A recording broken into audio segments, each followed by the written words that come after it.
ओ सजना नाल वफार ना करिए, सजना नाल वफार ना करिए,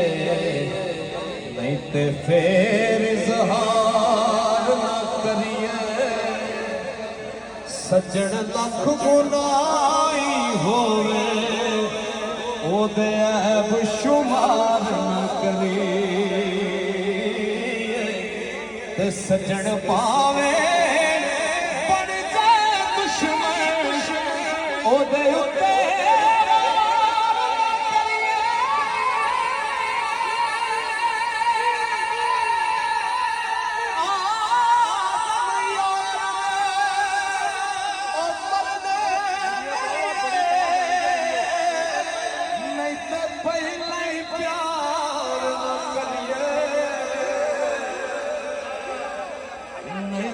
पहले प्यार